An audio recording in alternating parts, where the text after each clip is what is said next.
PLE Crown Jewel était très bon. Bonjour à tous les amis, j'espère que vous allez tous très bien. Moi ça va très bien et très content de vous retrouver. Et on se retrouve aujourd'hui car j'ai du temps comme prévu. Hein. J'ai un peu de, j'ai un peu de temps pour tourner la vidéo, pour faire le résumé ensemble du PLE qui avait eu lieu hier soir à 18 h en direct sur le WWE Network. Et on peut le dire, le Crown Jewel c'était vraiment, c'était plutôt pas mal en vrai. Hein. Alors que dans certains matchs, on pourrait s'attendre à pire. Et juste avant de démarrer, n'hésite pas à t'abonner, cliquer sur la petite cloche pour être informé de la sortie des prochaines vidéos. Car ça aide beaucoup à faire grandir la chaîne et ça aide beaucoup pour le référencement, c'est très important. Et aussi, n'hésite pas à me suivre sur mes réseaux sociaux, Facebook, Instagram, YouTube, X, alias Twitter. Et cette fois-ci, c'est parti, ça démarre. Et pour le premier match du PLE, pour le match d'ouverture, ça a démarré très fort avec le cinéma. Le cinéma avec l'OG Bloodline. Précisément le Bloodline original et la nouvelle Bloodline. Bloodline 2.0. Et que dire de ce match, ça a démarré vraiment très très fort, alors que moi, personnellement, peut-être la plupart des fans de catch s'attendaient à voir ce match dans le main event, car qui dit Roman Reigns dit main event. Et ce match, c'était, je dirais, ça a démarré très fort et c'était bien, c'était très bon. Et que dire, c'est une très bonne chose de donner la victoire à la Bloodline 2.0, puisque Solo Sikoa avait grandement besoin de victoire pour se relancer. Et puis avec la victoire de Reigns et Cody face à la même Bloodline 2.0 à Bad Blood et la victoire de la Bloodline 2.0 face à l'OG Bloodline, ça fait plus ou moins égalité. Et un partout, on remet la balle au centre. Ce qui fait que du coup, on va bel et bien tout droit vers le War Games match au Survivor Series, qui va être vraiment incroyable entre les deux Bloodlines. Et c'est la fin de match qui était intéressante, avec Reigns, Jay et Jimmy qui ont été attaqués par toute la nouvelle Bloodline, jusqu'à ce que la musique de Sami Zayn retentisse, et qui sauve presque, la Bloodline originale, puisqu'il a porté son Eleve Kick accidentellement sur Roman Reigns, ce qui veut dire que dans les prochaines semaines, il y aura quelques dissensions jusqu'à ce que ça s'arrange tout doucement, on va dire. Et là, c'est sûr que Sami Zayn va bel et bien rejoindre la team OG Bloodline aux Series.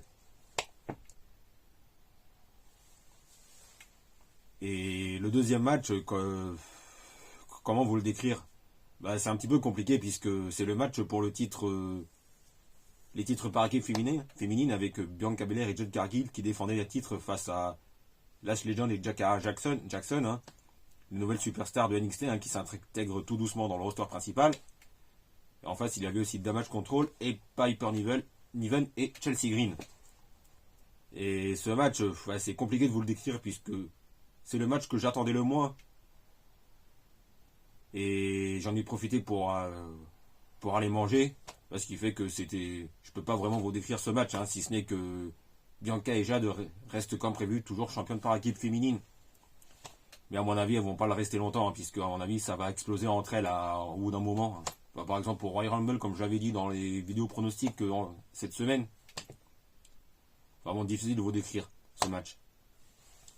Et après, on a eu le match on a eu la castagne, entre Seth Rollins et Bronson Reed.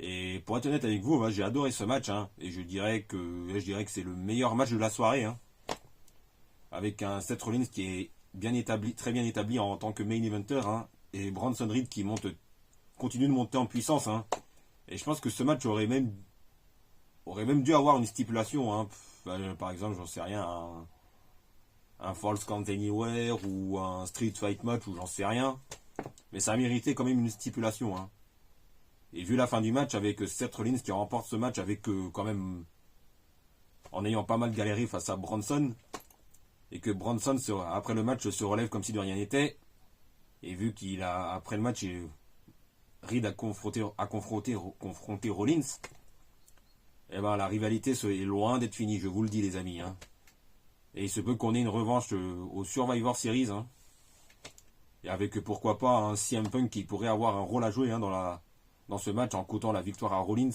face à Reed pour lancer le gros programme entre CM Punk et Rollins probablement à WrestleMania 41. Et dans ce cas, ce scénario-là, on prend. Et après, on a eu le premier match concernant pour le titre féminin Crown Jewel avec Nia Jax qui affrontait Liv Morgan. Hein. Et que dire de ce match je trouve que ce qui tourne autour de Nia Jax et Tiffany Stratton, ça commence un peu à tourner en rond et franchement c'était compliqué. Hein. Alors, on a eu une énième tentative de cash-in Money in the Bank de Stratton jusqu'à l'intervention du Judgment Day hein, qui est venu aider Liv Morgan a remporté son match face à Nia Jax. Hein. Et pour être honnête avec vous, hein, c'est le résultat que. C'est un résultat auquel je m'y attendais un peu moins.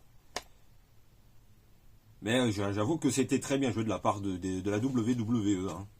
J'avoue. Et première championne féminine Crown Jewel, Liv Morgan. Et après, on a le match entre Kevin Owens et Randy Orton. Enfin, si on pourrait appeler ça un match, hein, c'était vraiment de la castagne là aussi, la bagarre. En fait, c'était vraiment une bagarre entre Kevin Owens et Randy Orton. Hein. On n'a pas vraiment eu de match, hein, c'était de la bagarre. Ils sont bagarrés sur le ring, à l'extérieur du ring, à travers le public ou tout ce que vous voulez. Au final, on a eu de la bonne bagarre aussi. Hein. Et à mon avis, hein, ce n'est pas fini entre Kevin Owens et Randy Orton. Et du coup, ouais. Et vu qu'il y a plus ou moins Cody dans l'histoire, je me demande si on va pas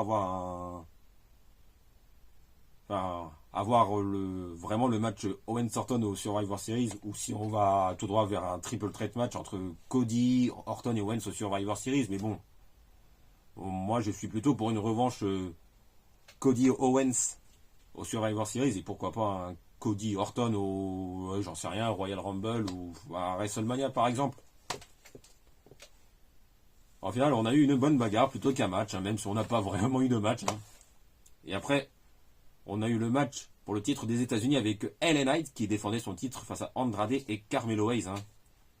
Le match, je dirais, c'était plutôt correct, on va dire. Hein. Et Carmelo Hayes, j'apprécie de le voir briller hein, dans un match pour un titre du ressort principal. Hein. Et c'était bien, c'était correct. Hein. Et on a eu de tout ce qu'il fallait. Hein. Et franchement, moi, ça fait plaisir, comme je dis dans la vidéo pronostic, ça fait plaisir de voir Carmelo hein, briller dans le roster principal. Hein. Lui qui avait déjà brillé à NXT où il a quasiment réussi, où il a complètement réussi, je dirais. Hein. Et franchement, moi, ça aurait été pas une mauvaise idée hein, de donner le titre US à Carmelo Hayes, hein, mais fallait quand même laisser le titre à LA Knight ou encore un petit moment, hein, jusqu'à ce qu'il y ait un challenger crédible capable de challenger la méga star pour le titre US pour un petit peu plus tard. Et après, on a le main event pour le titre masculin Crown Jewel avec Cody Rhodes, champion de WWE, qui affrontait Gunther, champion du monde poids lourd. Hein. Et ce match, c'est le match où on redoutait une certaine intervention d'une légende qui aurait pu venir mettre une spear ou deux au général du ring. Et vu ce qui s'était passé à Bad Blood, hein, bon, on va pas refaire l'histoire, hein, tout le monde la connaît désormais. Hein. Ce match, c'était bien, hein. C'était pas mal, hein, même si la fin, je sais pas, laissait un petit peu à désirer avec Cody Rhodes qui fait un roll-up sur Gunther, hein, et comme dirait Sturi, Gunther se retrouve dans la roll-up zone. Hein. Et moi, franchement, pour être honnête avec vous, hein, on va pas se mentir, on avait eu tous peur d'une intervention de Goldberg, mais je m'attendais quand même à une autre intervention, celui de Kevin Owens, hein, pour pourquoi pas attaquer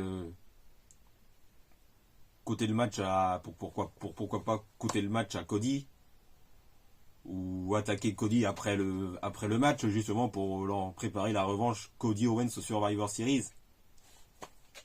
Et que dire de plus, c'était bien ce main event, c'était pas mal, hein. Même si la fin on espérait une fin meilleure, j'avoue. Bon voilà les amis, je crois que c'est tout pour aujourd'hui, hein. J'en ai profité pour faire cette vidéo car j'avais du temps devant moi, hein, au tout dernier moment, hein. Et comme vous le savez, vous le voyez, hein, je suis en blouson, hein, et je retourne au salon du chocolat aujourd'hui à Porte de Versailles. Hein.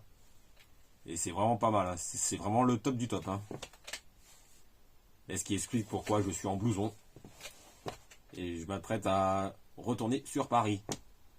Et pour la prochaine vidéo, hein, je pense qu'on va reparler de football. Hein, puisque j'ai pas mal de... Je pense à pas mal de... J'ai pas mal de sujets en tête. Hein, j'ai pas mal d'idées. Hein. Et notamment sur une grande épopée hein, d'un club néerlandais, hein, il y a 5 ans déjà, hein, l'Ajax Amsterdam. Il se peut que ce soit la prochaine vidéo. Et n'oubliez pas les amis, on se retrouve très très vite.